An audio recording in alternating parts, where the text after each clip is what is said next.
Hola amigos de Mega, nuevamente voy a hacer un análisis de la situación global, esta vez poniendo foco en la cuestión demográfica. Estos análisis que hago, la verdad que recibí bastantes críticas, hay mucha gente que no le gusta el tema demográfico, el tema de la natalidad, pero le pongo foco también en parte porque sé que trae reacciones bastante fuertes en muchas personas, porque lo ven inclusive como una cuestión personal, algo que yo la verdad el análisis no va hacia eso. Yo creo que la cuestión de la demografía y la natalidad están íntimamente relacionadas al avance y el desarrollo del sistema global actual.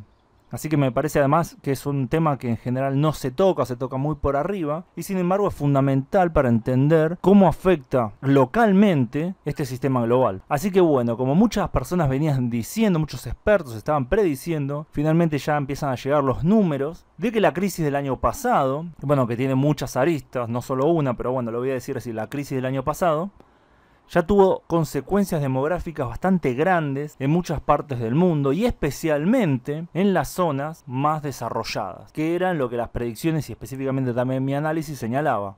Es decir, las zonas más avanzadas, a pesar de tener mejor situación económica, van a ser las que más se vean afectadas demográficamente por cualquier cambio económico o de ese tipo. Así que bueno, tenemos que las grandes economías, desde Italia, por ejemplo en Europa, acá podemos señalar a Italia, podemos señalar Singapur, podemos señalar Francia, podemos señalar China. Varios países del mundo vienen desarrollando un problema demográfico cada vez más grande. Tenemos que, por ejemplo, en Francia tuvo el año pasado la tasa de natalidad más baja desde la Segunda Guerra Mundial. Algo bastante notable.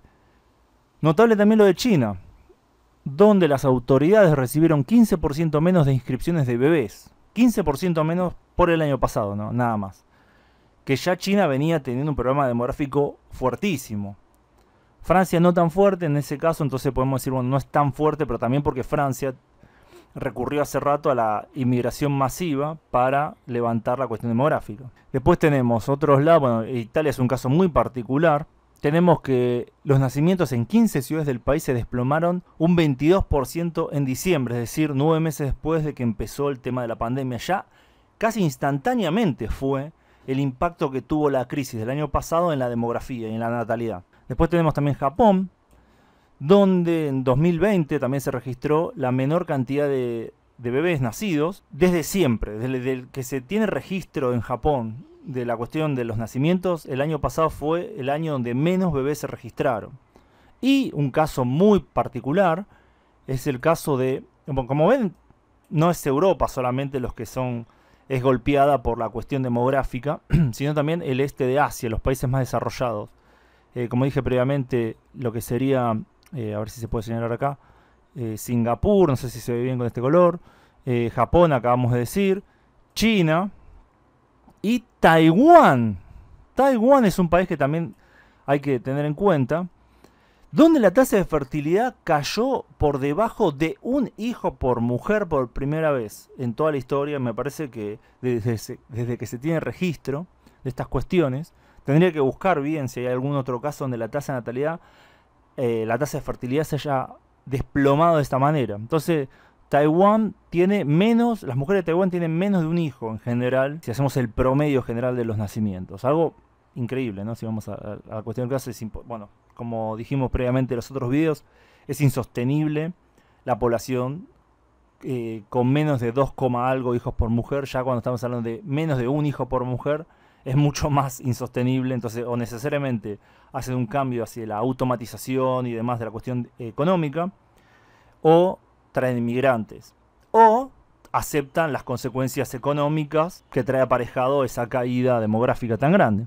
Después tenemos también varios datos, tal vez un poco más de color, como que en Singapur cayó la cuestión del matrimonio un 10%. Bueno, tampoco es algo tan llamativo como el otro, pero también vemos cómo la crisis del año pasado afectó las relaciones interpersonales profundamente. Ya si vamos más bien a la cuestión, a focalizarnos en un país en particular, tenemos que en Italia, que es uno de los países, también hay que aclararlo, es uno de los países que tiene una de las peores demografías de Europa Occidental, de Europa en general.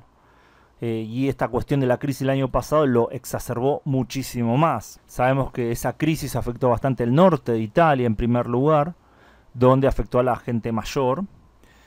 Pero ahora vamos a ver que en realidad esta crisis afectó a todo el país. y la cuestión demográfica fue realmente muy significativa lo que está pasando en Italia. Tenemos que Italia está viviendo lo que se llama un invierno demográfico, que empezó más bien desde 2015. Cada vez Italia tiene menos habitantes. Y esto se va agravando con la cuestión económica y con la crisis del año pasado. Tenemos que en 2020 Italia perdió 384.000 habitantes. Que si lo comparamos con una ciudad de Italia, es como si hubiera desaparecido Florencia. Bueno, que tiene más o menos esa cantidad de personas. Para entenderle este colapso demográfico, no muchos años atrás, estamos hablando de 10 años atrás, 11 en realidad, en 2010 había más de 500.000 de nacimientos por año, 561.000. Pero el año pasado cayó con respecto a 2019, donde ya había caído muchísimo, había llegado a 420.000, cayó un 3,8% y llegó a 404.000. Ya está llegando a los 400.000. El tema es que hay como más de 700.000 muertes, entonces la población va descendiendo por ese motivo. Y esto, muy similar a lo que pasó en Japón, en realidad es exactamente lo mismo. Italia registró un mínimo histórico de nacimientos desde que se proclamó la unidad de Italia en 1861. Entonces, tenemos que, bueno, aparte que son 16.000 menos niños que nacieron el año pasado, si lo comparamos con 2010 son 157.000 menos. Y esto también hay que entender que Italia sufre el problema de la emigración a otros países europeos más prósperos. Entonces es una situación muy complicada la de Italia. Después tenemos tal vez un paralelismo con lo que pasa en Francia, pero como dije previamente, Francia tiene mucha más inmigración. Tenemos que también cayó muchísimo, como dijimos previamente, muchísimo la cuestión de los nacimientos. Y hubo, por ejemplo, en enero de este año, 53.000 nacimientos. Casi 54.000. Un 13% menos comparado al enero del año pasado. Entonces también tenemos una baja muy significativa. Muy significativa. Y esto es algo que está afectando a todo el mundo. A todo el mundo, pero especialmente a las regiones más ricas. Porque como dijimos, están mucho más integrados al sistema global, al sistema mundial y al sistema económico capitalista, que lleva a esta búsqueda constante de riqueza. Estoy haciendo un resumen muy a grosso modo, acá no voy a detallar mucho, pero para hacer un breve resumen, entonces tenemos que justamente, a pesar de tener más cintura económica para afrontar las cuestiones de la crisis, son más afectados en la cuestión demográfica. Y a su vez la cuestión demográfica afecta más la cuestión económica y se hace un círculo vicioso del cual hasta ahora ningún país pudo escapar. No digo que no vaya a suceder que algún país logre encontrar una fórmula para escapar de este círculo vicioso, sino que todavía no pasó. Lo que sí, se encuentran paliativos, como puede ser, si nuevamente a grandes rasgos, tenemos que los paliativos a este problema son, por un lado, en Europa, especialmente Europa Occidental, vamos a decir la verdad, y Europa del Norte también, el paliativo es la cuestión de los inmigrantes. Traer inmigrantes para que la economía más o menos siga funcionando al mismo nivel o no baje tan aceleradamente. También la cuestión de las pensiones. Mientras que en países también desarrollados del este asiático, como puede ser Japón, Corea del Sur, China, también Singapur, la respuesta es otra. Bueno, Singapur sí trae bastantes inmigrantes, pero en China, Japón y Corea del Sur no. Sino que más bien lo que se busca es cambiar la economía, automatizar lo máximo que se pueda para que esa gente que no vayan a hacer, bueno, se puede suplantar por un sistema automatizado, un robot o algún sistema automatizado. Entonces la economía no sufra tanto. También está la cuestión de que igual van a tener una gran cantidad de adultos mayores en las próximas décadas, ya la tienen, pero aún inclusive más. Y eso también es un problema que también buscan de alguna manera automatizar lo que es robots o cosas así. Son dos paliativos y el problema es justamente que no hay un desarrollo sano de la cuestión demográfica. Es decir, no es necesario crecer mucho para mantener la cuestión económica y social. Solo llegar a un punto de equilibrio, como puede ser 2,1 hijos por mujer, 2,2 hijos por mujer. No es mucho, la verdad. Pero el problema es que parece no haber un punto de equilibrio. Parece ser que los países que tienen más hijos son pobres, tardan más en desarrollarse, se desarrollan, pasan por ese momento de desarrollo con alta tasa de natalidad, como puede ser algunos países del mundo, que bueno, que en el mapa acá están en amarillo, pasan por ese punto dulce, pero después entran en la parte mala, lo que es, acá en el mapa está en negro, en el cual entra desde el círculo vicioso y de la caída demográfica con la urgencia de mantener el desarrollo económico y que, bueno, trae o inmigrantes o robots o, bueno, un montón de problemas. Los robots ni los inmigrantes son necesariamente problemas, pero lo que quiero decir es que no hay una población sana en la cuestión demográfica. Y que necesariamente tiene que buscar una respuesta a este problema. Hay mucha gente que no lo ve como un problema. Me parece totalmente lógico pensarlo de otra manera. Pero hay que entenderlo que sí trae problemas, no necesariamente en sí por no tener hijos, pero sí para mantener el estilo de vida y el estilo de sociedad que se llevó a construir con ese esfuerzo. Así que bueno, este es más bien un gran paneo demográfico, hacia grosso modo, a grandes rasgos de lo que está pasando, allá con más información de lo que pasó el año pasado, de las consecuencias de la crisis del año pasado, que bueno, ya saben que tiene muchos aspectos, no solo la parte económica y demográfica, pero bueno, me refiero más bien en general. Así que bueno, habrá que ver, yo creo que esto se va a ir acelerando en los próximos meses, en los próximos años también, y que este trayecto a este modelo de demografía negativa y de achicamiento parece ser el camino más probable para toda la humanidad, tal vez con una o dos excepciones por ahí dando vueltas, pero pareciera ser que se perfila como el camino.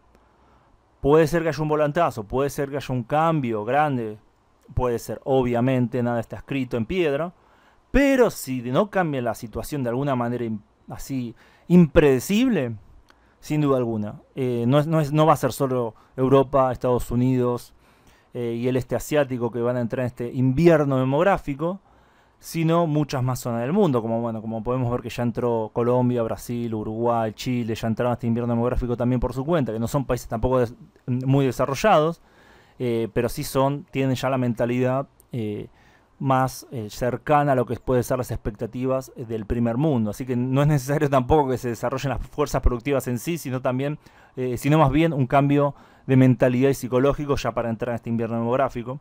Lo que hace, bueno, que esa propagación de esa mentalidad y de esas condiciones sean mucho más probables en todo el mundo y no solamente en los países que sean ricos. Así que bueno, vamos a ver cómo va evolucionando todo esto. Voy a ir trayendo información, nunca voy a dejar este tema, pero sí, bueno, obviamente voy a tocar otras cuestiones. Bueno, gracias a todos y bueno, ¿cuál es su opinión al respecto? ¿Ven una salida a corto plazo de esta crisis demográfica o no? Comenten debajo. Gracias a todos los que ven estos videos, les agradezco muchísimo y les agradezco también muchísimo a los que apoyan al canal y al otro canal que tengo, Ultra Argentina, en Patreon, donde pueden acceder a contenido exclusivo, adelantos y otras cosas más, además de estar en los agradecimientos en los videos. Así que bueno, gracias a todos, nos vemos pronto en el próximo video, saludos.